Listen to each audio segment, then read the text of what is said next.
ਸਤਿ ਸ਼੍ਰੀ ਅਕਾਲ ਜੀ। Punjabi radio USA, Punjabi TV USA ਵੇਖਣਾ ਤੇ ਸੁਣਨਾ ਤੁਸੀਂ ਸ਼ੁਰੂ ਕਰ ਚੁੱਕੇ ਹੋ। ਇਸ ਸਮੇਂ ਪ੍ਰੋਗਰਾਮ ਖਬਰ ਤੇ ਨਜ਼ਰ ਲੈ ਕੇ ਤੁਹਾਡੇ ਰੂਬਰੂ ਆ। ਇਸ ਪ੍ਰੋਗਰਾਮ ਦੇ ਵਿੱਚ ਖਬਰਾਂ ਦਾ ਵਿਸ਼ਲੇਸ਼ਣ ਕਰਨ ਦੇ ਲਈ, ਵੱਖ-ਵੱਖ ਖਬਰਾਂ ਦੀ ਚੀਰ ਫਾੜ ਕਰਨ ਦੇ ਲਈ ਸਾਡੇ ਨਾਲ ਮਿੰਟੂ ਗੁਰਸਰੀਆ ਜੀ ਮੌਜੂਦ ਹੁੰਦੇ ਨੇ। ਉਹਨਾਂ ਦਾ ਸਵਾਗਤ ਕਰਦੇ ਹਾਂ, ਫਿਰ ਇੱਕ-ਇੱਕ ਕਰਕੇ ਖਬਰਾਂ ਤੇ ਚਾਨਣਾ ਪਾਵਾਂਗੇ। ਸਤਿ ਸ਼੍ਰੀ ਅਕਾਲ ਮਿੰਟੂ ਜੀ। ਜੀ ਸ਼ੁਕਰੀਆ ਜੀ ਸਾਰਿਆਂ ਨੂੰ। ਸਤਿ ਸ੍ਰੀ ਅਕਾਲ ਜੀ। ਜੀ ਸੋ ਮਿੰਟੂ ਜੀ, ਤੇਜ਼ੀ ਦੇ ਨਾਲ ਆਪਾਂ ਖਬਰਾਂ ਦੇ ਵੱਲ ਆਈਏ। ਕਹਿੰਦੇ ਪ੍ਰੈਸ ਦੀ ਸੰਘੀ ਕੁੱਟੀ ਜਾ ਰਹੀ ਹੈ। ਬਹੁਤ ਸਾਰੇ ਲੀਡਰ ਅੱਜ ਇਸੇ ਮੁੱਦੇ ਦੇ ਉੱਪਰ ਵੀਡੀਓਜ਼ ਪਾਉਂਦੇ ਵੀ ਨਜ਼ਰ ਆਏ। ਕੋਈ ਟਵੀਟਾਂ ਕਰ ਰਿਹਾ, ਕੋਈ ਕਿਸੇ ਤਰ੍ਹਾਂ ਦੀ ਗੱਲ ਕਰ ਰਿਹਾ ਹੈ। ਬਰਜਿੰਦਰ ਸਿੰਘ ਹਮਦਰਦ ਤੇ ਜਿਹੜਾ ਕੇਸ ਦਰਜ ਹੋਇਆ ਹੈ, ਇਸ ਦੇ ਪਿਛੋਕੜ ਚ ਕੀ ਹੈ ਜੀ? ਦੇਖੋ ਗੁਰਪ੍ਰੀਤ ਜੀ, ਪਿਛੋਕੜ ਦੇ ਵਿੱਚ ਹੈ 315 ਕਰੋੜ ਰੁਪਏ, ਯਾਨੀ 315 ਕਰੋੜ ਰੁਪਏ ਦਾ ਇੱਕ ਪ੍ਰੋਜੈਕਟ ਹੈ ਤੇ ਉਸ ਪ੍ਰੋਜੈਕਟ ਦੇ ਵਿੱਚ ਬੇਨਿਯਮੀਆਂ ਦਾ ਕਥਿਤ ਤੌਰ ਤੇ ਦੋਸ਼ ਹੈ। ਕਰਤਾਰਪੁਰ ਸਥਿਤ ਜੋ ਜੰਗੇ ਆਜ਼ਾਦੀ ਯਾਦਗਾਰ ਹੈ, ਉਹਦਾ ਸਾਰਾ ਜ਼ਿੰਮਾ ਸੌਂਪਿਆ ਗਿਆ ਸੀਗਾ ਬਰਜਿੰਦਰ ਸਿੰਘ ਹਮਦ ਦੀ ਅਗਵਾਈ ਦੇ ਵਿੱਚ ਟੀਮ ਨੂੰ, ਜਿਹਦੇ ਵਿੱਚ ਲਖਵਿੰਦਰ ਜੌਹਲ ਵਰਗੇ ਜਿਹੜੇ ਸਾਹਿਤਕਾਰ ਆ, ਉਹਨਾਂ ਤੋਂ ਵੀ ਬਾਅਦ ਚ ਪੁੱਛਗਿੱਛ ਸ਼ੁਰੂ ਹੋਈ ਆ। यानी गल यह कि कुछ इस तरह से वो शामिल हुआ कहानी में कि इसके बाद जो किरदार था फसाना बन गया। मतलब कि भगवंत मान की सरकार आने तो बाद देखो, बादल सरकार ने बरजिंदर सिंह हमदर्द नूं दरख्वास्त की सी कि तुसीं ये जुमा चको, ते चलो बहुत शानदार इमारत बनी आ, जे कोई वेखे तो प्रोजेक्ट बहुत जबरदस्त है। फिर उस तो बाद चलो कांग्रेस की आई पार्टी, सरकार उन्होंने चलाई, पर बरजिंदर सिंह हमदर्द नूं किसी ने नहीं छेड़िया। छेड़ते शायद ये भी ना, क्योंकि अजीत अखबार ने इन्हां दे खिलाफ काफी आलोचनात्मक रिपोर्टिंग की थी। तो उस तो बाद इन्हां दी टसल वधदी तुरी गई, तो फिर इस मामले च जांच खोली गई, समनिंग हुई। उस तो बाद हमदर्द साहब सीगे जिहड़े भाजी, वो चले गए हाई कोर्ट दे विच। उत्थों उन्हां नूं एक इंटरम रिलीफ मिली सीगी शायद, फिर बाद दे विच पता नहीं वो एक्सटेंड हुई कि नहीं। हाँ, ये सीगा कि उस वेले शायद इन्हां नूं नोटिस देना जरूरी बनाया गया सीगा। तां इह जांच पड़ताल लगभग 1 साल पहला शुरू हुंदी आ। जुलाई दे विच हाई कोर्ट चों ऑर्डर आया सीगा। उसते बाद ये काम ठप सीगा। अचानक ये नज़रा जिहड़ा अज एक बार फिर उभरदा है कि बरजिंदर सिंह हमदर्द नूं FIR दे विच शामिल कर लिया गया, यानी नामजद कर लिया गया। उस तो बाद फिर जिवें तुसीं दस्सिया ही आ कि बहुत सारे पॉलिटिशियन जिहड़े ਉਹ हक च नितरदे आ, ते इन्हां दे हक दे विच नितरन लग्गिया ते जफियां भी पै गईयां सन। सियासी विरोधियां दियां जफियां भी पईयां सी। आप पपियां जफियां हम पा ले हम अखियों के पेच लड़ा ले हम, वो ते मजीठिए ते सिद्धू ने जफी भी पा ली सी। पर बरजिंदर सिंह हमदर्द, देखो अजीत प्रकाशन का कहना है कि ये बदनाम करने का यतन है, पॉलिटिशियन भी कह रहे हैं। पर इधरों दूसरी धिर यानी सत्ताधारी धिर कहती आ कि भाई जदों कोई हेराफेरी जे नहीं की तो फिर डर कादा। तो मतलब कि देखो एथिकली हुण कुछ गल्लां जिहड़ियां ने ना, वो मेरे ख्याल दे नाल वो सोचणियां पैणगियां। ये ठीक है, मैं जिवें दस दिता कि आलोचनात्मक रिपोर्टिंग इत्थे भगवंत मान बहुती चलन नहीं दे रहा। पर तुसीं जदों सरकारां दे नाल मिलना, सरकारां दे नाल मिल के चलना स्टार्ट कर देने हो, चाहे राज सभा दीयां टिकटां लैंदे हो, सीटां लैंदे हो, ते चाहे फिर इस तरह तुसीं जिम्मेवारियां लैंदे हो, मेरे ख्याल दे नाल एथिकली असीं किते ना किते फिर उत्थे थोड़ा जिहा फस जांदे आ। मैं नहीं कहूंगा कि सच ਇਹਦਾ ਵੱਡਾ ਹੈ, ਇਹਦਾ ਖਰਾ ਹੈ, ਸੱਚ ਉਹਦਾ ਵੱਡਾ ਉਹਦਾ ਖਰਾ ਹੈ। ਨਹੀਂ, ਐਥੀਕਲੀ ਜੇ ਅਸੀਂ ਦੇਖੀਏ ਤਾਂ ਮੇਰੀ ਨਜ਼ਰ ਦੇ ਵਿੱਚ ਘੱਟੋ ਘੱਟ ਹਮਦਰਦ ਬਹੁਤ ਵੱਡੇ ਨਾਮ ਨੇ। ਪੱਤਰਕਾਰਤਾ ਦੇ ਵਿੱਚ ਉਹਨਾਂ ਦਾ ਇੱਕ ਮੁਕਾਮ ਹੈ, ਉਹਨਾਂ ਦੇ ਪ੍ਰਕਾਸ਼ਨ ਦਾ। ਪਰ ਮੇਰਾ ਆਪਣਾ ਮੰਨਣਾ, ਮੇਰਾ ਆਪਣਾ ਵਿਅਕਤੀਗਤ ਨਜ਼ਰੀਆ, ਕੋਈ ਅਸਹਿਮਤ ਹੋ ਸਕਦਾ, ਕੋਈ ਸਹਿਮਤ ਹੋ ਸਕਦਾ, ਕਿ ਜੇਕਰ ਤੁਸੀਂ ਮਿਲ ਮਿਲਾ ਕੇ ਚੱਲਣਾ ਸਟਾਰਟ ਕਰ ਦਿੰਦੇ ਹੋ ਨਾ, ਇੱਕ ਦਿਨ ਕਿਤੇ ਨਾ ਕਿਤੇ ਤੁਹਾਡਾ ਵਿਰੋਧੀ ਪਾਵਰ ਦੇ ਵਿੱਚ ਆ ਹੀ ਜਾਂਦਾ। ਅੱਜ ਕੱਲ ਤੁਸੀਂ ਦੇਖਿਆ ਹੋਣਾ, ਇਹ ਭਾਜਪਾ ਨੂੰ ਮਿਲ ਕੇ ਆਏ ਸਨ, ਮੋਦੀ ਸਾਹਿਬ ਨੂੰ ਮਿਲ ਕੇ ਆਏ ਸਨ, ਪਰ ਉਹਦਾ ਬਹੁਤਾ ਫਾਇਦਾ ਨਹੀਂ ਹੋਇਆ, ਕਿਉਂਕਿ ਇਹ ਮਾਮਲਾ ਜਿਹੜਾ ਸੀਗਾ ਉਹ ਵਿਜੀਲੈਂਸ ਦੇ ਕੋਲ ਸੀ।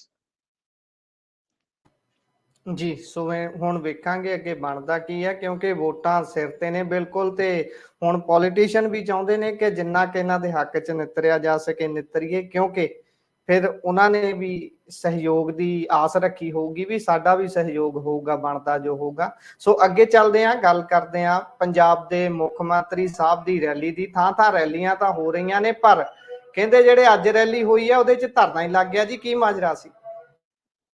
ਦੇਖੋ, ਗੱਲ ਇਹ ਆ ਕਿ ਇਹ ਕਿੱਕਲੀ ਸੁਣਾ ਰਹੇ ਆ ਜਿਵੇਂ ਮੋਦੀ ਸਾਹਿਬ ਮਨ ਕੀ ਬਾਤ ਸੁਣਾਉਂਦੇ ਆ। ਉਹ ਜਨ ਕੀ ਬਾਤ ਕਦੇ ਨਹੀਂ ਸੁਣਦੇ। ਜਨ ਕੀ ਬਾਤ ਮਾਇਨੇ ਲੋਕਾਂ ਦੀ ਆਵਾਜ਼। ਉਹਨਾਂ ਨੇ ਮਨ ਕੀ ਬਾਤ ਸੁਣਾਈ ਆ, ਇਹ ਲੋਕਾਂ ਨੂੰ ਕਿੱਕਲੀ ਸੁਣਾਉਂਦੇ ਆ। ਫਰਕ ਇੰਨਾ ਕੁ ਆ, ਮੋਦੀ ਤੇ ਮਾਨ ਇਹ ਪਤਾ ਨਹੀਂ ਕਾਪੀਰਾਈਟ ਦਾ ਵਿਸ਼ਾ ਹੈ ਕਿ ਉਹ ਉਹਨੂੰ ਨਕਲ ਕਰਦਾ ਜਾਂ ਉਹ ਉਹਨੂੰ ਨਕਲ ਕਰਦਾ ਹੈ। ਇਹ ਹੈਗੇ ਮਤਲਬ ਕਿ ਇੱਕੋ ਘੜੇ ਦੇ ਟੱਕਾ ਨਹੀਂ ਆ, ਬਦਲ ਕੇ ਜਿੱਥੇ ਮਰਜ਼ੀ ਲਾ ਲਓ। ਚਾਹੇ ਤੁਸੀਂ ਇਵੈਂਟ ਮੈਨੇਜਮੈਂਟ 'ਚ ਦੇਖ ਲਓ, ਚਾਹੇ ਟਰਪਲ ਮਾਰਨ 'ਚ ਦੇਖ ਲਓ, ਚਾਹੇ ਯੱਬਲੀਆਂ ਮਾਰਨ 'ਚ ਦੇਖ ਲਓ, ਇਹ ਸਾਰਾ ਕੁਛ ਆ। ਹੁਣ ਦੇਖੋ, ਮੌੜ ਦੇ ਵਿੱਚ ਇਹਨਾਂ ਨੇ ਆਉਣਾ ਸੀਗਾ ਤਾਂ ਜਿੱਥੇ ਰੈਲੀ ਦਾ ਪ੍ਰਬੰਧ ਕੀਤਾ ਗਿਆ ਸੀ ਉੱਥੇ ਜਾ ਕੇ ਲੋਕ ਬਹਿ ਗਏ ਕਿ ਬਈ ਤੁਸੀਂ ਆਪਣੀਆਂ ਸੁਣਾ ਕੇ ਚਲੇ ਜਾਂਦੇ ਜੇ, ਸਾਡੀ ਵੀ ਸੁਣ ਲਓ ਕਦੇ। ਸੋ ਲਿਹਾਜ਼ਾ ਫਿਰ ਉੱਥੇ ਲੋਕ ਜਿਹੜੇ ਬੈਠੇ ਸੀਗੇ ਉਹਨਾਂ ਤੇ ਕੀ ਬਲ ਪ੍ਰਯੋਗ ਕਰਨਾ ਸੀਗਾ, ਹੁਣ ਪਤਾ ਨਹੀਂ ਬਾਅਦ 'ਚ ਉੱਥੇ ਗਏ ਨੇ ਕਿ ਨਹੀਂ ਗਏ, ਪਰ ਉਹ ਇੱਕ ਵਾਰੀ ਜਿੱਥੇ ਇਹਨਾਂ ਦੀ ਮੁਕਰਰ ਜਗ੍ਹਾ ਸੀਗੀ ਉੱਥੇ ਜਾ ਕੇ ਲੋਕ ਬੈਠ ਗਏ।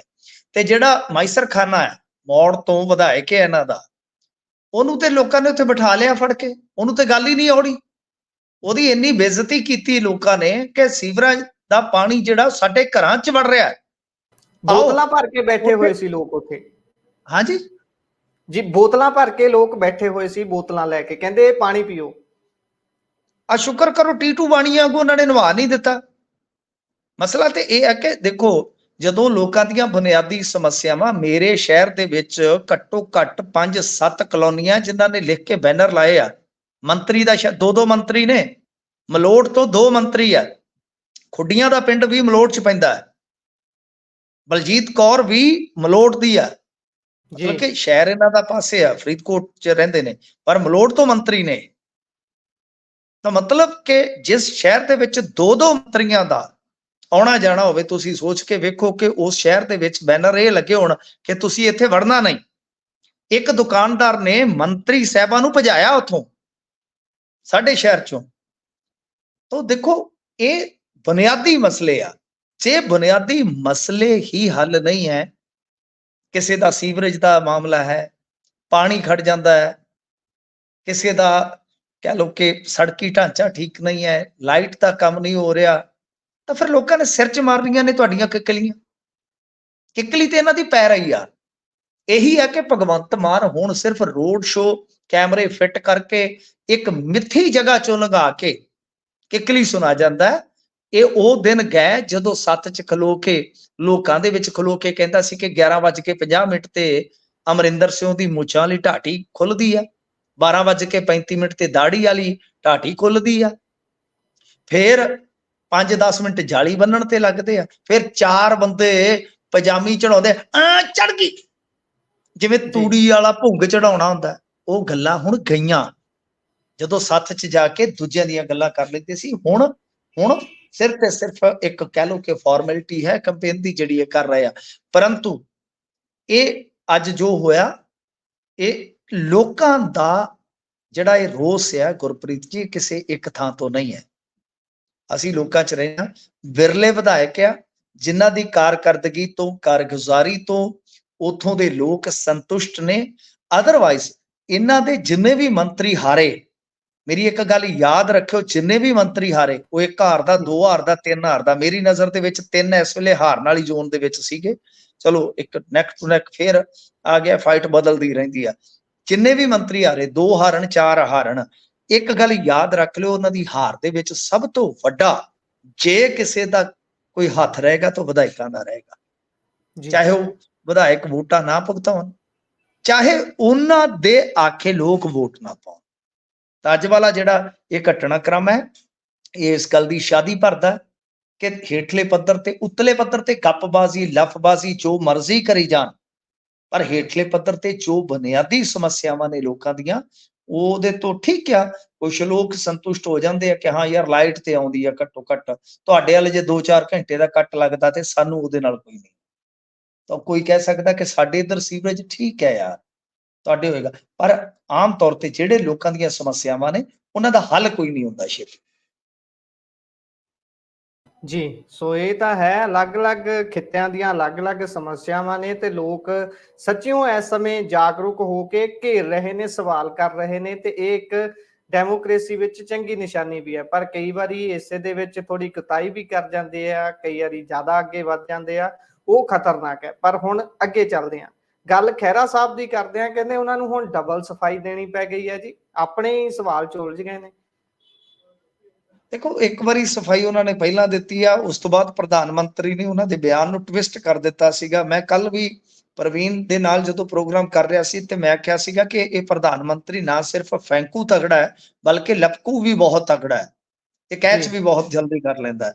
ਸੋ ਉਸ ਤਰ੍ਹਾਂ ਇਹਨਾਂ ਨੇ ਦਿਖਾਇਆ, ਸੁਖਪਾਲ ਖਹਿਰਾ ਨੇ ਫੇਰ ਸਫਾਈ ਦੇ ਕੇ ਕਿ ਪ੍ਰਧਾਨ ਮੰਤਰੀ ਨੇ ਜਿਹੜਾ ਬਿਆਨ ਨੂੰ ਟਵਿਸਟ ਕੀਤਾ ਕਿ ਇਹਨਾਂ ਨੇ ਆਖਿਆ ਕਿ ਬਈ ਗੱਲ ਇਹ ਆ ਕਿ ਜਿਵੇਂ ਪ੍ਰਧਾਨ ਮੰਤਰੀ ਕਹਿ ਰਹੇ ਆ ਕਿ ਬਿਹਾਰੀਏ ਸ਼ਬਦ ਮੈਂ ਤੇ ਇਸਤੇਮਾਲ ਹੀ ਨਹੀਂ ਕੀਤਾ, ਤੇ ਨਾਲ ਉਹਨਾਂ ਨੇ ਹਵਾਲਾ ਦਿੱਤਾ ਕਿ ਇਹਨਾਂ ਦੇ ਰਾਜ ਦੇ ਵਿੱਚ ਤਾਂ ਆਪ ਜਿਹੜਾ ਲੈਂਡ ਐਕਟ ਆ 1971 ਵਾਲਾ, ਉਹਦਾ ਆਪ ਦਾ ਕਾਨੂੰਨ ਲਾਗੂ ਆ।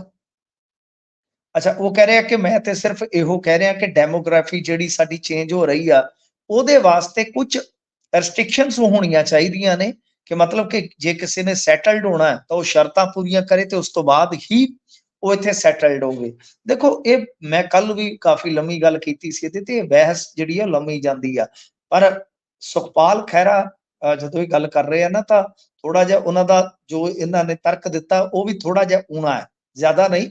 ਗੁਜਰਾਤ ਦੇ ਵਿੱਚ ਕੋਈ ਵੀ ਜ਼ਮੀਨ ਖਰੀਦ ਸਕਦਾ, ਸ਼ਰਤੇ ਉਹ ਕਿਸਾਨੀ ਕਰਦਾ ਹੋਵੇ ਤੇ ਕਿਸਾਨੀ ਵਾਸਤੇ ਉਹਨੇ ਖਰੀਦਣੀ ਹੋਵੇ। ਦੂਜੀ ਗੱਲ ਹੈ ਕਿ ਕੁਝ ਰਾਜਾਂ ਦੇ ਵਿੱਚ 118 ਧਾਰਾ ਲਾ ਕੇ, ਜਿਹਦਾ ਇਹਨਾਂ ਹਵਾਲਾ ਦਿੱਤਾ, ਬਿਲਕੁਲ ਐਕੂਰੇਟ ਹੈ ਇਹਨਾਂ ਦੀ ਜਾਣਕਾਰੀ, ਕਿ ਉਹ ਲਾ ਕੇ ਕੀਤਾ ਜਾ ਸਕਦਾ। ਪਰ ਸਵਾਲ ਫਿਰ ਬੁਨਿਆਦੀ ਤੌਰ ਤੇ ਹੋਏਗਾ ਕਿ ਤੁਸੀਂ ਕਿੰਨੀ ਵਾਰੀ ਸੱਤਾ 'ਚ ਰਹਿ ਚੁੱਕੇ ਹੋ, ਤਾਂ ਤੁਸੀਂ ਕਿਉਂ ਨਹੀਂ ਕੀਤਾ। ਪਰ ਇਹ ਗੱਲ ਸੱਚ ਹੈ ਕਿ ਇਹਨਾਂ ਨੇ ਬਿਹਾਰੀਆਂ ਦਾ ਜ਼ਿਕਰ ਨਹੀਂ ਸੀ ਕੀਤਾ। ਇਹਨਾਂ ਨੇ ਓਵਰਆਲ ਜਿਹੜੇ ਮਾਈਗ੍ਰੈਂਟ ਹੁੰਦੇ, ਜਿਹੜੇ ਸੈਟਲਡ ਹੁੰਦੇ ਨੇ, ਜਿਨ੍ਹਾਂ ਦੀ ਹਮੇਸ਼ਾ ਦੁਨੀਆ ਭਰ ਦੇ ਵਿੱਚ ਅੱਜ ਕੱਲ੍ਹ ਚਰਚਾ ਹੁੰਦੀ ਹੈ, ਕੋਈ ਮੁਲਕ ਸ਼ਰਨਾਰਥੀਆਂ ਲਈ ਬੂਹੇ ਖੋਲਦਾ ਤਾਂ ਉੱਥੋਂ ਦੇ ਲੋਕਲ ਲੋਕ ਹੀ ਇਹਦੀ ਵਿਰੋਧਤਾ ਕਰਦੇ, ਮੁਖਾਲਫਤ ਕਰਦੇ ਆ। ਤਾਂ ਮਤਲਬ ਕਿ ਇਹ ਕੋਈ ਉਹ ਨਹੀਂ ਹੈਗਾ ਕਿ ਛੂਆ ਛੂਤ ਵਾਲਾ ਜਿਹੜਾ ਮਾਮਲਾ ਹੈ, ਐਸਾ ਹੈ ਕੋਈ ਵਧਾਵਾ ਦੇਣ ਵਾਲਾ ਕੋਈ ਬਿਆਨ ਹੈ।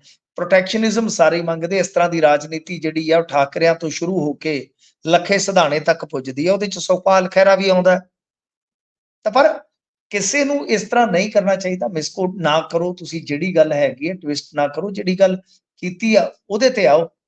ਪਰ ਇਹ ਸਾਫ਼ ਹੈ, ਸਪਸ਼ਟ ਹੈ ਕਿ ਵਿਜੇ ਰੂਪਾਨੀ ਤੋਂ ਲੈ ਕੇ ਖੱਟੜ ਤੱਕ ਨੇ ਕਿਤੇ ਨਾ ਕਿਤੇ ਪ੍ਰੋਟੈਕਸ਼ਨਿਜ਼ਮ ਦਾ ਜਿਹੜਾ ਸਿਧਾਂਤ ਸੀ ਉਹਨੂੰ ਅਮਲ ਚ ਲਿਆਉਣ ਦਾ ਯਤਨ ਕੀਤਾ। ਬੇਸ਼ੱਕ ਉਹ ਫੇਲ ਰਹੇ ਆ।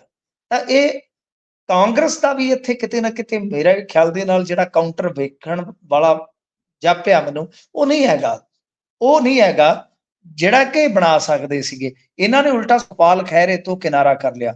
ਮੈਂ ਹਮੇਸ਼ਾ ਕਹਿੰਦਾ ਹੁੰਦਾ ਕਿ ਇਸ ਤਰ੍ਹਾਂ ਦੀ ਰਾਜਨੀਤੀ ਜਿਹੜੀ ਹੁੰਦੀ ਉਹ ਦੋ ਧਾਰੀ ਹੁੰਦੀ ਹੈ।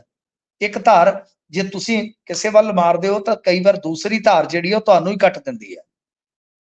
ਤਾਂ ਤੁਸੀਂ ਵੇਖੋ ਕਿ ਰਾਜਾ ਵੜਿੰਗ ਫਸ ਗਿਆ, ਉਹਦੇ ਹਲਕੇ 'ਚ 3.5 ਲੱਖ ਵੋਟ ਆ ਪ੍ਰਵਾਸੀਆਂ ਦੀ, ਉਹ ਫਸ ਗਿਆ। ਉਹਨੂੰ ਕਹਿਣਾ ਪਿਆ ਕਿ ਨਹੀਂ ਇਹ ਨਿੱਜੀ ਵਿਚਾਰ ਜਿਹੜੇ ਉਹ ਪਾਰਟੀ ਤੇ ਨਹੀਂ ਥੋਪੇ ਜਾ ਸਕਦੇ, ਮਤਲਬ ਕਿ ਉਹਨਾਂ ਨੂੰ ਅਲੱਗ ਰੱਖਣਾ ਚਾਹੀਦਾ ਤੇ ਕਿਸੇ ਨੂੰ ਇਸ ਤਰ੍ਹਾਂ ਦੇ ਨਿੱਜੀ ਵਿਚਾਰ ਨਹੀਂ ਪ੍ਰਗਟਾਉਣੇ ਚਾਹੀਦੇ। ਫਿਰ ਖੁਦ ਇਹਨਾਂ ਦੇ ਜਿਹੜੇ LOP ਆ ਪ੍ਰਤਾਪ ਸਿੰਘ ਬਾਜਵਾ, ਉਹਨਾਂ ਨੇ ਵੀ ਕਿਨਾਰਾ ਕਰ ਲਿਆ, ਕਾਂਗਰਸ ਨੇ ਵੀ ਕਿਨਾਰਾ ਕਰ ਲਿਆ।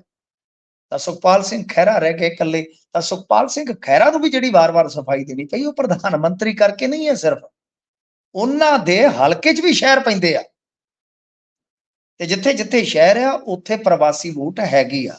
ਇਹਨਾਂ ਦੇ ਤਾਂ ਪੁਤਲੇ ਫੂਕੇ ਗਏ। ਸੋ ਇਸ ਵਾਸਤੇ ਇਹ ਜਿਹੜੀ ਦੋ ਧਾਰੀ ਸਿਆਸਤ ਹੁੰਦੀ ਆ, ਉਹ ਕਈ ਥਾਈਂ ਫਾਇਦਾ ਵੀ ਕਰਦੀ ਹੈ ਤੁਹਾਨੂੰ। ਜੇ ਫਾਇਦਾ ਕਰਦੀ ਹੈ ਤੇ ਕਿਤੇ ਕਿਤੇ ਉਹ ਕਫਾਇਦਾ ਵੀ ਕਰ ਦਿੰਦੀ ਹੈ। ਇਸ ਕਰਕੇ ਕਾਂਗਰਸ ਨੇ ਕਿਨਾਰਾ ਕਰ ਲਿਆ, ਪਰ ਸੁਖਪਾਲ ਖਹਿਰਾ ਨੇ ਆਪਣੀ ਸਫਾਈ ਜਿੱਥੇ ਦਿੱਤੀ ਹੈ ਉੱਥੇ ਆਪਣਾ ਸਟੈਂਡ ਵੀ ਦੁਹਰਾਇਆ ਕਿ ਮੈਂ ਜਿਹੜੀ ਗੱਲ ਕਰ ਰਿਹਾ ਕਿ ਨੌਕਰੀਆਂ ਦੇ ਵਿੱਚ ਜਿਹੜਾ ਇਸ ਤਰ੍ਹਾਂ ਹੁੰਦਾ, ਪਰ ਉਹ ਮਸਲਾ ਨੌਕਰੀਆਂ ਦਾ, ਜਾਇਦਾਦ ਦਾ ਤੇ ਸੈਟਲਮੈਂਟ ਦਾ, ਇਹ ਅਲੱਗ-ਅਲੱਗ ਆ। ਇਹਦੇ 'ਚ ਜੇ ਤੁਸੀਂ ਹੁਣ ਕਹੋ ਕਿ ਅਸੀਂ ਵੋਟ ਬਣਾਉਣ ਤੋਂ ਕਿਸੇ ਨੂੰ ਰੋਕ ਦਿਓਗੇ, ਕਿਵੇਂ ਰੋਕ ਦਿਓਗੇ ਬਾਈ? ਕੋਈ ਕਾਨੂੰਨ ਦੱਸ ਦਿਓ ਮੈਨੂੰ। ਤੁਸੀਂ ਵੋਟ ਬਣਾਉਣ ਤੋਂ ਕਿਵੇਂ ਰੋਕ ਦਿਓਗੇ ਕਿਸੇ ਨੂੰ?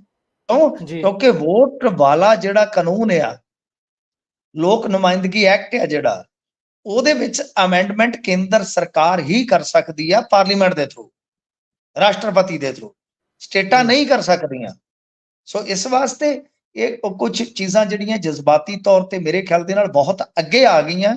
ਪੰਜਾਬੀਆਂ ਨੂੰ ਬਹੁਤ ਜ਼ਿਆਦਾ ਜਜ਼ਬਾਤੀ ਕਰਕੇ ਮਗਰ ਲਾ ਲਿਆ ਜਾਂਦਾ, ਪਰ ਖੁੱਲ ਕੇ ਗੱਲ ਨਹੀਂ ਕੀਤੀ ਜਾਂਦੀ। ਅਸੀਂ ਲੈਂਡ ਐਕਟ ਤੇ ਵੀ ਗੱਲ ਕਰ ਚੁੱਕੇ ਹਾਂ ਕਿ 118 ਦਾ ਇਸਤੇਮਾਲ ਕੀਤਾ ਜਾ ਸਕਦਾ। ਹਿਮਾਚਲ ਨੇ ਵੀ ਕੀਤਾ ਹੋਇਆ, ਉੱਤਰਾਖੰਡ ਨੇ ਵੀ ਕੀਤਾ ਹੋਇਆ, ਸਿੱਕਮ, ਨਾਗਾਲੈਂਡ ਔਰ ਅਰੁਣਾਚਲ, ਉੱਥੇ ਲਦਾਖ ਟ੍ਰਾਈਬਸ ਜ਼ਿਆਦਾ ਹੋਣ ਕਰਕੇ ਉੱਥੇ ਉਦਾਂ ਹੀ ਪਾਬੰਦੀ ਆ।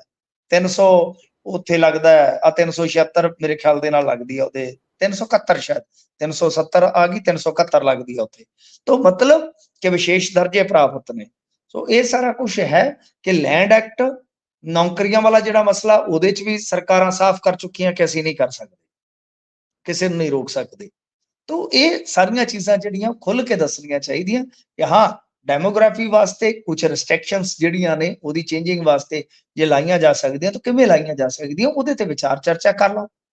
पर एवें बस रोड़ देनी गल नूं फिर दूजे ने मरोड़ देनी गल नूं असीं इधर ही मगर सानूं ते ना सच पुछो ते घुमाई फिरदे आ गोल गोल, कोई उधरों कोई उधरों। किहड़ी साडे वातावरण दे जिथे असीं मरन डए आ, ਕਿਹੜੇ ਸਾਡੇ ਮੇਰੇ ਇੱਥੇ ਆ ਕੇ ਪਾਣੀ ਪੀ ਕੇ ਵੇਖੋ ਤੁਸੀਂ, ਥੱਲੇ ਪਾਣੀ ਨਹੀਂ ਪੀ ਸਕਦੇ। ਤੇ ਉਤਲਾ ਜਿਹੜਾ ਪਾਣੀ ਆਉਂਦਾ ਨਹਿਰੀ ਪਾਣੀ, ਉਹ ਜੇ ਤੁਹਾਨੂੰ ਵਿਖਾ ਦਈਏ ਉਹਦੀ TDS ਕੱਢ ਕੇ ਦਿਖਾ ਦਿਆਂ, ਤੁਹਾਡੇ ਆਨੇ ਅੱਡੇ ਜਾਣਗੇ ਕਿ ਨਹਿਰੀ ਪਾਣੀ ਦਾ ਵੀ TDS ਇੰਨਾ ਹੈ। ਤਾਂ ਤੁਸੀਂ ਇਹ ਸੋਚ ਕੇ ਦੇਖੋ, ਚਲੋ ਮੇਰੇ ਵਰਗਾ ਕੋਈ ਬੰਦਾ, ਮੱਧ ਵਰਗੀ ਬੰਦਾ ਕੋਈ ਆਪਦਾ ਜੁਗਾੜ ਕਰ ਲਏਗਾ, ਤੇ ਜਿਹੜਾ ਦਿਹਾੜੀਦਾਰ ਮਜ਼ਦੂਰ ਆ ਕਿ ਉਹਨੂੰ ਖੇਤਾਂ ਦੇ ਵਿੱਚ ਫਿਲਟਰ ਮਿਲਦਾ ਹੋਊਗਾ ਪਾਣੀ, ਜਾਂ ਤਾਂ ਖਾਲੇ ਤੋਂ ਪੀਂਦਾ ਜਾਂ ਨਲਕੇ ਤੋਂ ਪੀਂਦਾ। मतलब कि इत्थे आके मालवे च बुरा हाल करदा, गंदा नाला हो गया, फलाना हो गया, टमकाना हो गया, पता नहीं क्या कुछ है जेड़ा ठीक करने वाला ओदे ते कोई बंदा जाके ये बहस नहीं करता, कोई चर्चा नहीं करता, कोई मुद्दा नहीं चुकता, ना कोई रिफॉर्म्स ते गल आ, ना कोई सिक्ख्या ते गल आ। बस आही एक पासे किकली आ, दूजे पासे आ, तीजे पासे ओ आ।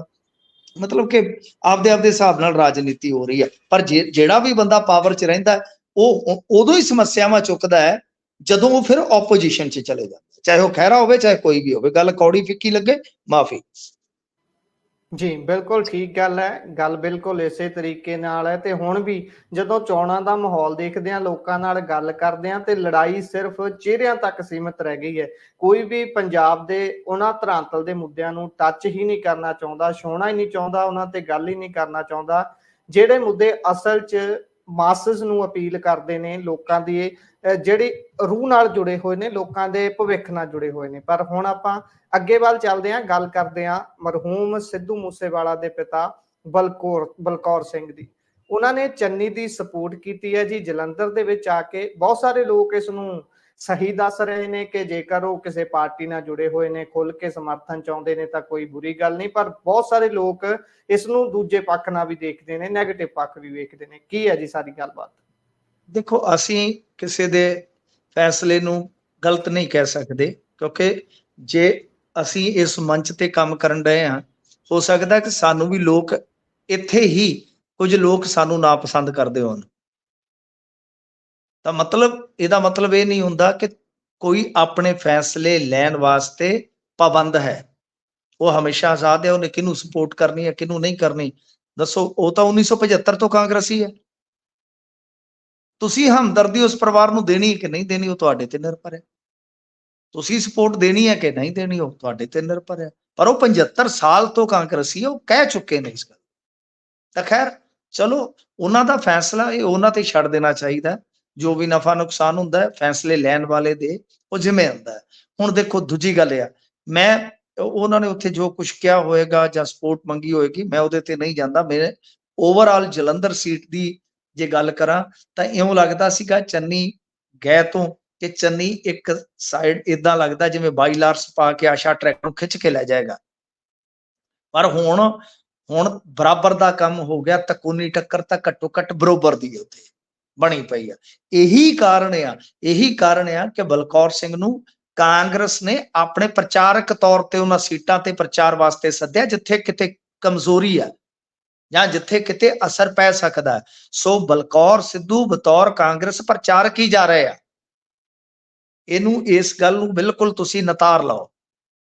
ਇਹ ਗੱਲ ਨਿੱਤਰ ਕੇ ਸਾਹਮਣੇ ਆ ਚੁੱਕੀ ਹੈ ਕਿ ਬਤੌਰ ਪ੍ਰਚਾਰ ਕੀ ਜਾ ਰਿਹਾ। ਤੇ ਇਹਦਾ ਮਤਲਬ ਇਹ ਸਾਫ਼ ਹੈ, ਤੁਸੀਂ ਜਲੰਧਰ ਬੈਠੋ, ਦੱਸ ਦਿਓ ਜੇ ਗਲਤ ਹੈ, ਮੇਰਾ ਗੈਸ ਹੈ, ਮੈਂ 250 ਕਿਲੋਮੀਟਰ ਦੂਰ ਬੈਠਾ, ਮੇਰਾ ਮੰਨਣਾ ਇਹੋ ਹੈ ਕਿ ਚੰਨੀ ਤਕੋਨੀ ਟੱਕਰ 'ਚ ਫਸ ਚੁੱਕੇ ਆ।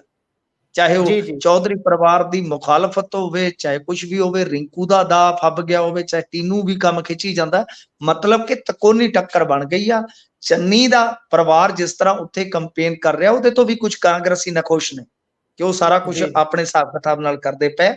ਸੋ ਇਸ ਵਾਸਤੇ ਮੈਨੂੰ ਤਾਂ ਇਸ ਗੱਲ ਦੇ ਨਾਲੋਂ ਇਸ ਗੱਲ ਤੇ ਥੋੜੀ ਜੀ ਜ਼ਿਆਦਾ ਤਵੱਜੋ ਦੇਣੀ ਪਈ ਆ, ਕਿਉਂਕਿ ਚੰਨੀ ਸਾਹਿਬ ਦਾ ਜਿਹੜਾ ਉੱਥੋਂ ਸੰਕੇਤ ਮਿਲ ਰਿਹਾ ਸੀ ਪਹਿਲਾਂ, ਉਹ ਲੱਗਦਾ ਸੀਗਾ ਕਿ ਉਹ ਬਹੁਤ ਈਜ਼ੀਲੀ ਜਿੱਤ ਲੈਣਗੇ, ਪਰ ਬਾਅਦ ਦੇ ਵਿੱਚ ਹੁਣ ਏਦਾਂ ਲੱਗਦਾ ਕਿ ਫਸ ਗਏ। ਜੀ ਇਹ ਤਾਂ ਹੈ, ਕਾਂਗਰਸੀ ਜਿਹੜੇ ਨਾਰਾਜ਼ ਨੇ ਉਹ ਤਾਂ ਸ਼ਰੇਆਮ ਇੱਥੇ ਗੱਲਾਂ ਕਰ ਰਹੇ ਨੇ ਕਿ ਚੰਨੀ ਸਾਹਿਬ ਨੂੰ ਲਿਆਉਣਾ ਸੀ, ਇੱਥੇ ਸਾਰਾ ਟੱਬਰ ਹੀ ਆ ਕੇ ਬਹਿ ਗਿਆ ਤੇ ਉਹ ਟੱਬਰ ਵੀ ਹੁਣ ਇੱਕ ਤਰੀਕੇ ਦੇ ਨਾਲ ਆਪਣੇ ਹਿਸਾਬ ਨਾਲ ਸਟੀਅਰਿੰਗ ਮੋੜ ਰਿਹਾ ਹੈ। ਇੱਥੇ ਵਾਲੇ ਕਾਂਗਰਸੀਆਂ ਦੇ ਹੱਥ ਬਹੁਤਾ ਕੁਝ ਨਹੀਂ ਰਿਹਾ। ਸੋ ਅੱਗੇ ਚੱਲਦੇ ਹਾਂ, ਗੱਲ ਬਿੱਟੂ ਦੀ ਕਰਦੇ ਹਾਂ। ਬਿੱਟੂ ਹੁਣੀ ਵਾਅਦਾ ਕਰ ਰਹੇ ਨੇ, ਕਹਿੰਦੇ ਬਾਰਡਰ ਖੋਲਾਂਗੇ, ਪਰ ਮੈਨੂੰ ਲੱਗਦਾ ਇਹ ਭੁੱਲ ਰਹੇ ਨੇ ਪਾਰਟੀ ਕਿਹੜੀ ਚ ਨੇ। ਗੱਲਬਾਤ ਕੀ ਹੈ ਜੀ ਸਾਰੀ? ਦੇਖੋ, ਰਵਨੀਤ ਬਿੱਟੂ ਤੇ ਭਗਵੰਤ ਮਾਨ ਦੇ ਵਿੱਚ ਇੱਕ ਮੁਕਾਬਲਾ ਹੈ ਡਰਾਮੇਬਾਜ਼ੀ ਦਾ, ਕਿ ਡਰਾਮੇਬਾਜ਼ੀ ਜ਼ਿਆਦਾ ਕੌਣ ਕਰਦਾ ਹੈ। ਰਵਨੀਤ ਬਿੱਟੂ ਹੁਣ ਗੱਲਾਂ ਕਰ ਰਿਹਾ ਲਾਈਵ ਹੋ ਕੇ ਕਿ ਦੇਖੋ ਜੀ, ਪੀਐਮ ਮੋਦੀ ਤੇ ਗੁਰੂ ਨਾਨਕ ਦੇਵ ਜੀ ਦੀ ਕਿਰਪਾ ਹੋਈ ਤੇ ਉਹਨਾਂ ਨੇ ਕਰਤਾਰਪੁਰ ਸਾਹਿਬ ਕੋਰੀਡੋਰ ਖੋਲਿਆ। ਕੋਈ ਸ਼ੱਕ ਨਹੀਂ ਇਹਦੇ 'ਚ, ਕੋਈ ਸ਼ੱਕ ਨਹੀਂ ਕਿ ਇੱਕ ਬਹੁਤ ਵੱਡਾ ਕਾਰਜ ਸੀਗਾ, ਬਹੁਤ ਵਧੀਆ ਕਾਰਜ ਸੀਗਾ, ਸ਼ਲਾਘਾਯੋਗ ਆ। ਤੇ ਉਸ ਵੇਲੇ ਸਿੱਖ ਕੌਮ ਨੇ ਨਰਿੰਦਰ ਮੋਦੀ ਨੂੰ ਬਾਈ ਇਹ ਵੀ ਕਿਹਾ ਕਿ ਹਾਂ ਬਈ ਬਹੁਤ ਵਧੀਆ, ਕਿਸੇ ਨੇ ਇਹ ਨਹੀਂ ਕਿਹਾ ਕਿ ਬਾਈ ਤੂੰ ਕਿਉਂ ਕੀਤਾ ਜੇ ਤੂੰ ਨਹੀਂ ਕੀਤਾ। ਚਲੋ ਖੈਰ, ਹੁਣ ਇਹ ਅੱਗੇ ਕਹਿ ਰਹੇ ਆ ਕਿ ਬਾਈ ਠੀਕ, ਇਸੇ ਤਰ੍ਹਾਂ 1 ਸਾਲ ਦੇ ਅੰਦਰ ਅੰਦਰ ਵਾਘਾ ਬਾਰਡਰ ਖੋਲ ਦਿੱਤਾ ਜਾਏਗਾ, ਵਾਘਾ ਬਾਰਡਰ ਖੁੱਲ ਜਾਊਗਾ। ਤੇ ਉਹ ਕਹਿੰਦੇ ਆ ਕਿ ਇਹਦੇ ਲਈ ਨਿਤਨ ਗਡਕਰੀ ਦੇ ਨਾਲ ਸਾਰੀ ਯੋਜਨਾ ਬਣਾਈ ਜਾ ਰਹੀ ਹੈ। ਜਲਦੀ ਵਾਘਾ ਬਾਰਡਰ ਦੇ ਖੋਲਣ ਦੇ ਬਾਅਦ ਵਪਾਰ ਜਿਹੜਾ ਹੈ ਉਹ ਵਾਧਾ ਆਪਾਂ ਨੂੰ ਵਿਖਾਉਣਗੇ ਤੇ ਵਪਾਰ ਤਰੱਕੀ ਕਰੇਗਾ। ਬਿਲਕੁਲ ਠੀਕ ਹੈ, ਦਰੁਸਤ ਹੈ ਗੱਲ ਤੁਹਾਡੀ। ਵਾਘਾ ਬਾਰਡਰ ਖੁੱਲ ਜਾਵੇ, ਹੋਰ ਸਾਨੂੰ ਕੀ ਚਾਹੀਦਾ, ਹੋਰ ਸਾਨੂੰ ਕੀ ਚਾਹੀਦਾ ਹੈ। ਪਰ ਗੱਲ ਇਹ ਆ ਕਿ ਨਿਤਨ ਗਡਕਰੀ ਕੀ ਪ੍ਰਧਾਨ ਮੰਤਰੀ ਬਣਨ ਜਾ ਰਹੇ ਨੇ। ਦੇਸ਼ ਦਾ ਇੱਕ ਟਰਾਂਸਪੋਰਟ ਮਿਨਿਸਟਰ, ਉਹ ਵੀ ਹੁਣ ਉਹਦੇ ਤੇ ਗੇਰ ਹੀ ਨਿਕਲੇ ਪਏ ਨੇ। ਆਰਜ਼ੀ ਸਰਕਾਰ ਦਾ ਇੱਕ ਆਰਜ਼ੀ ਮੰਤਰੀ ਉਹ ਯੋਜਨਾ ਕਿਵੇਂ ਬਣਾ ਰਿਹਾ? ਇਹਦਾ ਮਤਲਬ ਹੈ ਕਿ ਰਵਨੀਤ ਬਿੱਟੂ ਕਿਤੇ ਨਾ ਕਿਤੇ ਨਿਤਨ ਗਡਕਰੀ ਨਾਲ ਵੀ ਯਾਰੀ ਲਾਈ ਬੈਠੇ। ਇਹਨਾਂ ਦੀ ਅਮਿਤ ਸ਼ਾਹ ਨਾਲ ਯਾਰੀ ਬਹੁਤ ਪੁਰਾਣੀ ਸੀ। ਕੱਛੇ ਦਾ ਰੰਗ ਜਿਹੜਾ ਸੀ ਉਹ ਪਹਿਲਾਂ ਹੀ ਬਦਲ ਗਿਆ ਸੀ। ਲੁੱਕ ਲੁੱਕ ਲਾਈਆਂ ਪ੍ਰਗਟ ਹੋਈਆਂ, ਵੱਜ ਗਏ ਢੋਲ ਨਗਾਰੇ। ਤਾਂ ਗੱਲ ਇਹ ਆ ਕਿ ਦੂਸਰੇ ਪਾਸੇ ਜੇ ਨਿਤਨ ਗਡਕਰੀ ਨਾਲ ਇਹ ਕਹਿੰਦੇ ਗੱਲਬਾਤ, ਤਾਂ ਨਿਤਨ ਗਡਕਰੀ ਨਾਲ ਪਹਿਲਾਂ ਹੀ ਨੇੜਤਾ ਬਣਾ ਲਈ ਹੈ। ਕਿਉਂਕਿ ਜੇਕਰ 200 ਤੋਂ 250 ਦੀਆਂ ਸੀਟਾਂ ਦੇ ਵਿਚਾਲੇ ਰਹਿ ਗਏ ਭਾਜਪਾ ਵਾਲੇ, ਡੈਫੀਨੇਟਲੀ ਫਕੀਰ ਦਾ ਝੋਲਾ ਉਹਦੇ ਮੋਢੇ ਤੇ ਲਟਕਿਆ ਹੋਇਆ ਹੈਗਾ। ਨਿਤਨ ਗਡਕਰੀ ਉਸ ਵੇਲੇ ਗੇਮ 'ਚ ਆ ਜਾਏਗਾ। ਪਰ ਕੀ ਨਿਤਨ ਗਡਕਰੀ ਉਦੋਂ ਤੱਕ ਐਮਪੀ ਹੋਏਗਾ? ਗੁਜਰਾਤ ਲੌਬੀ ਤਾਂ ਉਹਨੂੰ ਸ਼ਾਇਦ ਐਤਕੀ ਰਾਜ ਦੇਊਗੀ। ਸੋ ਇਹ ਸਾਰੀਆਂ ਚੀਜ਼ਾਂ ਵੀ ਇਸ ਬਿਆਨ 'ਚੋਂ ਸੋਚਣ ਵਾਸਤੇ ਨਿਕਲਦੀਆਂ। ਸਭ ਤੋਂ ਵੱਡੀ ਗੱਲ ਕਿ ਭਾਈ ਤੇਰੀ ਯਾਰੀ ਭਗਵੰਤ ਮਾਨ ਦੇ ਨਾਲ ਵੀ ਪਿੱਛੇ ਜੇ ਕਾਫੀ ਚਰਚਿਤ ਰਹੀ, ਤੇ ਤੇਰੀ ਯਾਰੀ ਅਮਿਤ ਸ਼ਾਹ ਦੇ ਨਾਲ ਇੱਥੋਂ ਤੱਕ ਸੀ ਕਿ ਤੂੰ ਆਸ਼ੂ ਨੂੰ ਲਿਆ ਕੇ ਨਾਲ ਇੱਕ ਵਾਰੀ ਮਿਲਾ ਕੇ ਲਿਆਇਆ ਸੀ, ਜਦੋਂ ਕਿ ਬੜੇ ਵੱਡੇ ਕਹਿ ਲੋ ਕਿ ਮੁੱਖ ਮੰਤਰੀ ਕਹਿ ਲੋ ਜਾਂ ਬੜੇ ਵੱਡੇ ਲੀਡਰ ਟਾਈਮ ਲਈ ਤਰਸਦੇ। ਐਸਜੀਪੀਸੀ ਨੂੰ ਤਾਂ ਟਾਈਮ ਨਹੀਂ ਦਿੱਤਾ ਅਮਿਤ ਸ਼ਾਹ ਨੇ। ਤੇ ਤੇਰੇ ਕੋਲ ਕਿਹੜੀ ਗਿੱਦੜ ਸਿੰਘੀ ਆ ਕਿ ਤੂੰ ਭਾਜਪਾ 'ਚ ਪਹਿਲਾਂ ਹੀ ਵੜਿਆ ਫਿਰਦਾ ਸੀ ਕਾਂਗਰਸ ਦਾ ਐਮਪੀ ਹੋ ਕੇ। ਇਹਦਾ ਮਤਲਬ ਕਿ ਤੇਰੇ ਤਾਰ ਪਹਿਲਾਂ ਜੁੜੇ ਸਨ। ਜੇ ਤੇਰੇ ਤਾਰ ਪਹਿਲਾਂ ਜੁੜੇ ਸਨ, ਹੁਣ ਜੋ ਤੂੰ ਕਹਿ ਰਿਹਾ ਕਿ ਬਾਰਡਰ ਖੋਲਾਂਗੇ, ਹੁਣ ਜੋ ਯੋਜਨਾਵਾਂ ਬਣਾ ਰਿਹਾ, ਤਾਂ ਉਦੋਂ ਹੀ ਕਹਿੰਦਾ ਕਿ ਮੈਂ ਤੁਹਾਡੇ ਦਲ 'ਚ ਉਦੋਂ ਹੀ ਦਲ ਬਦਲੀ ਕਰਨੀ ਹੈ ਜਦੋਂ ਤੁਸੀਂ ਬਾਰਡਰ ਖੋਲ ਦਿਓ। ਸ਼ਰਤ ਰੱਖ ਕੇ ਜਾਓ ਨਾ। ਤੁਹਾਡੇ 'ਚੋਂ ਜਿੰਨੇ ਤੁਸੀਂ ਕਾਂਗਰਸੀ ਗਏ ਹੋ, ਤੁਹਾਡੇ 'ਚੋਂ ਇੱਕ ਸਿੰਗਲ ਬੰਦਾ ਦੱਸ ਦਿਓ ਜਿਹੜਾ ਇਹ ਕਹਿ ਕੇ ਭਾਜਪਾ ਜੁਆਇਨ ਕਰ ਚੁੱਕਾ ਹੋਵੇ ਕਿ ਹਾਂ ਮੈਂ ਫਲਾਣਾ ਕੁਝ ਲੈ ਕੇ ਆਇਆ ਉਹਨਾਂ ਤੋਂ ਬਾਅਦ ਦੇ ਵਿੱਚ। ਤੁਹਾਡੇ ਕੋਲ ਇੱਕ ਬੰਦੇ ਕੋਲ ਵੀ ਜਵਾਬ ਹੋਵੇ ਇਸ ਗੱਲ ਦਾ ਤੇ ਮੈਨੂੰ ਦੱਸ ਦੇ। ਜੀ ਸੋ ਇਹ ਤਾਂ ਹੈ। ਅੱਗੇ ਵੱਲ ਚੱਲਦੇ ਹਾਂ, ਕਲਾਕਾਰਾਂ ਦੇ ਵੱਲ ਆਈਏ ਤਾਂ ਗੁਰਦਾਸ ਮਾਨ ਦੀ ਗੱਲ ਕਰਦੇ ਹਾਂ। ਉਹਨਾਂ ਦੀਆਂ ਮੁਸ਼ਕਲਾਂ ਵੱਧ ਗਈਆਂ ਜੀ। ਉਹ ਸਟੇਜ ਤੋਂ ਬੋਲਦਿਆਂ ਕਈ ਵਾਰੀ ਲੋਰ ਚਿੰਨਾ ਅੱਗੇ ਲੰਘ ਜਾਂਦੇ ਨੇ ਕਿ ਭੁੱਲ ਜਾਂਦੇ ਨੇ ਵੀ ਕੁਝ ਮਰਿਆਦਾਵਾਂ ਨੇ, ਕੁਝ ਮੁਸ਼ਕਲਾਂ ਉਹਨਾਂ ਦੀਆਂ ਵੱਧ ਸਕਦੀਆਂ ਨੇ, ਜਿਹੜੀਆਂ ਕਿ ਹੁਣ ਵੱਧ ਗਈਆਂ ਨੇ। ਮਾਜਰਾ ਕੀ ਹੈ ਜੀ ਸਾਰਾ? ਆਪਣੇ ਆਪ ਨੂੰ ਅਤੀ ਸਿਆਣਾ, ਆਪਣੇ ਆਪ ਨੂੰ ਬਿਨਾਂ ਗੱਲ ਤੋਂ, ਬਿਨਾਂ ਜਾਣਕਾਰੀ ਤੋਂ, ਬਿਨਾਂ ਇਲਮ ਤੋਂ, ਬਿਨਾਂ ਤਾਲੀਮ ਤੋਂ ਜ਼ਿਆਦਾ ਧਾਰਮਿਕ ਸਿੱਧ ਕਰਨਾ, ਇਹ ਚੀਜ਼ਾਂ ਨੁਕਸਾਨ ਕਰਵਾਉਂਦੀਆਂ। ਗਿਆਨ ਹਾਸਲ ਕਰੋ, ਤੇ ਗਿਆਨ ਵਾਲਾ ਜਿਹੜਾ ਬੰਦਾ ਹੁੰਦਾ ਨਾ, ਜਿਵੇਂ ਜਿਵੇਂ ਉਹ ਅਵਸਥਾਵਾਂ ਚੋਂ ਗੁਜ਼ਰਦਾ ਹੈ, ਸਿਖਰ ਤੇ ਪਹੁੰਚਦਾ ਹੈ, ਉਹਨੂੰ ਵਿਖਾਉਣ ਦੀ ਲੋੜ ਹੀ ਨਹੀਂ ਰਹਿੰਦੀ ਕਿ ਉਹ ਬਹੁਤ ਬਈ ਆਸਤਿਕ ਹੈ, ਬਹੁਤ ਧਾਰਮਿਕ ਹੈ। ਉਹਦਾ ਕਰੈਕਟਰ ਦੱਸਦਾ ਹੈ, ਉਸ ਜ਼ਿੰਦਗੀ 'ਚ ਇੱਕ ਜਿਹੜਾ ਇਲਾਹੀ ਕਿਰਪਾ ਦੇ ਨਾਲ ਬਦਲਾਅ ਹੁੰਦਾ ਹੈ ਨਾ, ਉਹ ਆਪੇ ਹੀ ਦੱਸਦਾ। ਉਹਦੇ ਚਿਹਰੇ ਦਾ ਨੂਰ, ਉਹਦਾ ਸਹਿਜ ਦੱਸਦਾ ਹੈ। ਤੇ ਮਤਲਬ ਕਿ ਪਤਾ ਨਹੀਂ ਕਿਉਂ ਗੁਰਦਾਸ ਮਾਨ ਇਹਨਾਂ ਚੱਕਰਾਂ 'ਚ ਪਿਆ ਹੈ। ਅੱਛਾ, ਇਹ ਬਿਆਨ ਜਿਹੜਾ ਸੀਗਾ 21 'ਚ ਆਇਆ ਸੀਗਾ, ਇਹਦਾ ਇਹਨੇ ਲਾਡੀ ਸ਼ਾਹ ਦੀ ਕਿਹਾ ਸੀਗਾ ਕਿ ਕੁੱਲ ਜਿਹੜੀ ਜੁੜਦੀ ਆ ਗੁਰੂ ਅਮਰਦਾਸ ਜੀ ਦੇ ਨਾਲ ਜੁੜਦੀ ਹੈ। ਹੁਣ ਉਸ ਤੋਂ ਬਾਅਦ ਹੋਇਆ ਕਿ ਇਹਨੇ ਮਾਫੀ ਵੀ ਮੰਗ ਲਈ, ਕੇਸ ਪੈ ਗਿਆ, ਨਕੋਦਰ ਕੋਰਟ ਨੇ ਕੇਸ ਖਾਰਜ ਕਰ ਦਿੱਤਾ, ਉਹ ਹਾਈ ਕੋਰਟ 'ਚ ਚਲਾ ਗਿਆ, ਹਾਈ ਕੋਰਟ ਨੇ ਫਿਰ ਜਵਾਬ ਮੰਗ ਲਿਆ। ਹੋ ਸਕਦਾ ਹਾਈ ਕੋਰਟ ਹੁਕਮ ਦੇ ਦੇਵੇ ਕਿ FIR ਬਹਾਲ ਕਰੋ, ਜੇ FIR ਬਹਾਲ ਕੀਤੀ ਤਾਂ ਆਪੇ ਫਸ ਜਾਏਗਾ ਕਸੂਰ। ਔਰ ਮੇਰਾ ਮੰਨਣਾ, ਜੇ ਮਾਫੀ ਮੰਗੀ ਆ, ਚਲੋ ਮਾਫੀ ਦੇ ਦੇਣੀ ਚਾਹੀਦੀ ਆ, ਸੰਗਤ ਮਾਫ ਕਰਦੇ ਨੇ, ਕਰ ਦੇਵੇ ਤੇ ਠੀਕ ਆ। ਸੰਗਤ ਕਹਿ ਲਓ ਕਿ ਖੁਦ ਰੱਬ ਦਾ ਰੂਪ ਹੁੰਦੀ ਆ, ਪਰ ਇਸ ਬੰਦੇ ਨੂੰ ਹੁਣ ਸਿਆਣਪ ਤੋਂ ਕੰਮ ਲੈਣਾ ਚਾਹੀਦਾ, ਸਿਆਣਪ ਤੋਂ ਕੰਮ ਲੈਣਾ ਚਾਹੀਦਾ। ਮੈਂ ਬਹੁਤਾ, ਗੁਰਪ੍ਰੀਤ ਜੀ ਸਭ ਨੂੰ ਪਤਾ, ਮੇਰਾ ਇੱਥੇ ਸਫ਼ਰ ਕੋਈ ਥੋੜੇ ਚਿਰ ਦਾ ਨਹੀਂ ਹੈ, ਪੰਜਾਬੀ ਰੇਡੀਓ US ਨਾਲ ਬਹੁਤ ਲੰਬਾ ਸਫ਼ਰ ਹੈ ਮੇਰਾ। ਸਭ ਨੂੰ ਪਤਾ ਕਿ ਮੈਂ ਮਾਮਲੇ 'ਚ ਨਾ ਬਹੁਤਾ ਕੋਈ ਗਿਆਨ ਰੱਖਦਾ, ਨਾ ਕੋਈ ਮਤਲਬ ਕਿ ਕੋਈ ਜ਼ਿਆਦਾ ਮੈਂ ਆਪਣੇ ਆਪ ਨੂੰ ਧਾਰਮਿਕ ਸਿੱਧ ਕਰਨ ਦਾ ਯਤਨ ਕਰਦਾ। ਪਰ ਮੈਨੂੰ ਇਹ ਪਤਾ ਹੈ, ਜਿੰਨੀ ਕੁ ਮੈਂ ਗੁਰੂ ਸਾਹਿਬ ਦੀ ਫਿਲਾਸਫੀ ਨੂੰ ਸਮਝਿਆ, ਕਿ ਗੁਰੂ ਸਾਹਿਬ ਦੇ ਜਿਹੜੇ ਸਿਧਾਂਤ ਨੇ, ਜੇ ਕੋਈ ਬੰਦਾ ਉਹਨਾਂ ਤੋਂ ਥਿੜਕਦਾ ਹੈ, ਬੇਸ਼ੱਕ ਕੋਈ ਵੀ ਹੋਵੇ, ਚਾਹੇ ਉਹਨਾਂ ਦਾ ਸਪੁੱਤਰ ਕਿਉਂ ਨਾ ਹੋਇਆ ਹੋਵੇ, ਉਹ ਨਾਲ ਜੋੜ ਕੇ ਨਹੀਂ ਰੱਖਦੇ ਸਨ।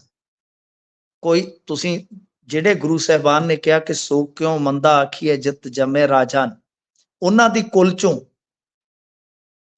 ਕੁੜੀਆਂ ਨੂੰ ਮਾਰ ਕੇ ਘੜਿਆਂ 'ਚ ਨੱਪਣ ਵਾਲੇ ਜੇ ਕਹਿ ਦੇਣ ਕਿ ਅਸੀਂ ਉਹਨਾਂ ਦੀ ਕੁਲ ਦੇ ਤੇ ਕੁਲ ਦਾ ਮਾਣ ਕਰਨ, ਨਹੀਂ, ਏਦਾਂ ਨਹੀਂ ਹੋ ਸਕਦਾ। ਗੁਰੂ ਸਾਹਿਬ ਦੇ ਜਿਹੜੇ ਫਰਮਾਨ ਨੇ, ਸੰਕਲਪ ਨੇ, ਫਿਲਾਸਫੀ ਆ, ਸਿੱਖੀਜ਼ਮ, ਇਹ ਸਭ ਤੋਂ ਉੱਤੇ ਆ।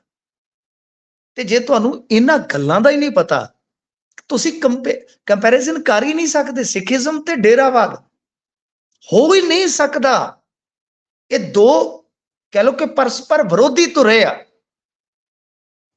ਮੈਂ ਕਿਸੇ ਦੀ ਉਹ ਨਹੀਂ ਕਰ ਰਿਹਾ, ਕਿਸੇ ਨੇ ਜਿੱਥੇ ਜਾਣਾ ਉਹ ਜਾਵੇ, ਪਰ ਜਦੋਂ ਤੁਸੀਂ ਸਿਧਾਂਤਾਂ ਦੀ ਗੱਲ ਕਰਦੇ ਹੋ, ਮਾਨਤਾਵਾਂ ਦੀ ਗੱਲ ਕਰਦੇ ਹੋ, ਪਰੰਪਰਾਵਾਂ ਦੀ ਗੱਲ ਕਰਦੇ ਹੋ, ਕਿਸੇ ਵੀ ਧਰਮ ਦੀਆਂ ਰਹੁ ਰੀਤਾਂ ਦੀ ਗੱਲ ਕਰਦੇ ਹੋ, ਜਾਂ ਇੱਕ ਅਨੁਸ਼ਾਸਨ ਜਿਹੜਾ ਹਰੇਕ ਧਰਮ 'ਚ ਇੱਕ ਕਹਿ ਲਓ ਕਿ ਕੋਰ ਪਿਲਰ ਹੁੰਦਾ ਹੈ, ਤਾਂ ਜਦੋਂ ਇਹਨਾਂ ਸਾਰੀਆਂ ਚੀਜ਼ਾਂ ਨੂੰ ਵੇਖੋਗੇ, ਇਹ ਦੋਨੇ ਚੀਜ਼ਾਂ ਬਹੁਤ ਆਪੋਜ਼ਿਟ ਨੇ, ਬਹੁਤ ਆਪੋਜ਼ਿਟ। ਤਾਂ ਫਿਰ ਤੁਸੀਂ ਜਦੋਂ ਤੁਲਨਾਤਮਕ ਦ੍ਰਿਸ਼ਟਾਂਤ ਸਿਰਜ ਰਹੇ ਹੋ ਇਸ ਤਰ੍ਹਾਂ ਦਾ, ਤੁਹਾਨੂੰ ਅਕਲ ਨੂੰ ਹੱਥ ਮਾਰਨਾ ਚਾਹੀਦਾ ਕਿ ਗੁਰੂ ਸਾਹਿਬ ਦੀ ਜੋ ਗੁਰਬਾਣੀ ਹੈ ਉਹ ਕੀ ਫਰਮਾਉਂਦੀ ਹੈ। ਅਸੀਂ ਗੁਰਬਾਣੀ ਕੋਲ ਜਾਈਏ ਨਾ, ਤਾਂ ਸਾਡੇ ਕੋਲ ਇਸ ਤਰ੍ਹਾਂ ਦੀ ਮਿਸਾਲ ਹੈ। ਸੋ ਮੈਂ ਤਾਂ ਇੰਨਾ ਹੀ ਕਹੂੰਗਾ ਕਿ ਇਹਨਾਂ ਨੂੰ ਸੋਚ ਕੇ ਬੋਲਣਾ ਚਾਹੀਦਾ, ਬੋਲ ਕੇ ਨਹੀਂ ਸੋਚਣਾ ਚਾਹੀਦਾ ਜੀ। ਸੋ ਆਖਰੀ ਖਬਰ ਦੇ ਵੱਲ ਵਧਦੇ ਹਾਂ। ਰਾਹੁਲ ਗਾਂਧੀ ਹੁਣੀ ਪਹਿਲਾਂ ਤੋਂ ਹੀ ਵਿਰੋਧ ਵੈਸੇ ਕਰ ਰਹੇ ਨੇ ਅਗਨੀਵੀਰ ਯੋਜਨਾ ਦਾ, ਤੇ ਹੁਣ ਕਹਿੰਦੇ ਨੇ ਕਿ ਇਹ ਯੋਜਨਾ ਤਾਂ ਕਚਰੇ ਦੇ ਡੱਬੇ ਦੇ ਲਾਇਕ ਹੈ, ਉਹਦੇ 'ਚ ਸੁੱਟਾਂਗੇ ਜੀ। ਨਹੀਂ, ਸੁੱਟ ਵੀ ਦੇਊਗੇ ਨੇ। ਆਪਦੀ ਸਰਕਾਰ ਦਾ ਇੱਕ ਵਾਰੀ ਆਰਡੀਨੈਂਸ ਵੀ ਪਾੜ ਦਿੱਤਾ ਸੀਗਾ, ਇਹ ਹੈਗਾ ਚੰਦਰਾਈਆ। ਪਰ ਰਾਹੁਲ ਗਾਂਧੀ ਇੱਕ ਬਿਲਕੁਲ ਵੱਖਰੇ ਰੂਪ ਦੇ ਵਿੱਚ ਸਾਡੇ ਸਾਹਮਣੇ ਆ। ਅਗਨੀਵੀਰ ਹਰਿਆਣੇ 'ਚ ਆ ਕੇ ਉਹਨੇ ਇਹਦਾ ਉਚੇਚਾ ਜਿਹੜਾ ਜ਼ਿਕਰ ਕੀਤਾ, ਉਹਨੂੰ ਪਤਾ ਹੈ ਹਰਿਆਣਾ, ਪੰਜਾਬ, ਹਿਮਾਚਲ ਤੇ ਰਾਜਸਥਾਨ, ਇੱਥੋਂ ਬਹੁਤ ਸਾਰੇ ਜਵਾਨ ਜਿਹੜੇ ਪੱਕੀ ਫੌਜ ਦੀ ਨੌਕਰੀ ਕਰਿਆ ਕਰਦੇ ਸੀਗੇ। ਤਾਂ ਰਾਹੁਲ ਗਾਂਧੀ ਅੱਜ ਜਿਹੜੀ ਪਿੱਚ ਤੇ ਖੇਡ ਰਿਹਾ ਨਾ, ਉਹਦੇ ਉੱਥੇ ਕਹਿ ਲਓ ਕਿ ਪੈਰ ਪੂਰੇ ਜੰਮੇ ਪਏ ਆ, ਜੰਮ ਕੇ ਖੇਡ ਰਿਹਾ। ਤਾਂ ਅੱਜ ਉਹਨੇ ਇਹ ਵੀ ਕਹਿ ਦਿੱਤਾ ਕਿ 4 ਤਰੀਕ, ਯਾਦ ਕਰ ਲਓ 4 ਤਰੀਕ, ਉਹ ਤੋਂ ਅਗਲੀ ਤਰੀਕ ਹੈ 5, 85-8500 ਰੁਪਏ ਦੀ ਘੰਟੀ ਵੱਜੇਗੀ ਤੁਹਾਡੇ ਖਾਤਿਆਂ 'ਚ। ਤੇ ਉਹ ਕਿਉਂ ਵੱਜੇਗੀ ਉਹਦਾ ਕਾਰਨ ਵੀ ਦੱਸਿਆ। ਉਹ ਜੋ ਇਕਨੋਮੀ ਨੂੰ ਸਮਝਦਾ ਬੰਦਾ ਉਹ ਸਮਝ ਸਕਦਾ ਹੈ ਕਿ ਇਹਦੇ ਨਾਲ ਅਸੀਂ ਅਰਥ ਚੱਕਰ ਚਲਾਉਣਾ ਹੈ, ਇਹਦੇ ਨਾਲ ਅਸੀਂ ਡਿਮਾਂਡ ਵਧਾਉਣੀ ਹੈ। ਡਿਮਾਂਡ ਵਧੇਗੀ ਤਾਂ ਇਹਦੇ ਨਾਲ ਰੁਜ਼ਗਾਰ ਵਧੇਗਾ। ਇਹ ਗੱਲ ਜਿਸ ਸਾਦੇ ਢੰਗ ਨਾਲ ਰਾਹੁਲ ਗਾਂਧੀ ਅੱਜ ਭੀੜ ਨੂੰ ਸਮਝਾ ਰਿਹਾ ਸੀਗਾ, ਮੈਂ ਉਹਦੇ ਤੋਂ ਮੁਤਾਸਰ ਹਾਂ। ਹਾਲਾਂਕਿ ਆਪਾਂ ਕਿਸੇ ਦੇ ਸਪੋਰਟਰ ਨਹੀਂ ਆ, ਪਰ ਕੋਈ ਵੀ ਬੰਦਾ ਜਦੋਂ ਇਸ ਤਰ੍ਹਾਂ ਡੂੰਘਾ ਅਰਥ ਗਿਆਨ ਰੱਖ ਕੇ ਤੇ ਸਾਦੇ ਢੰਗ ਨਾਲ ਸਾਦੇ ਲੋਕਾਂ ਨੂੰ ਸਮਝਾਵੇ ਤਾਂ ਫਿਰ ਸ਼ਲਾਘਾ ਬਣਦੀ ਹੈ। ਪਰ ਬੇਸ਼ੱਕ ਇਹ ਸਭ ਕੁਝ ਵੋਟਾਂ ਵਾਸਤੇ ਕੀਤਾ ਜਾ ਰਿਹਾ।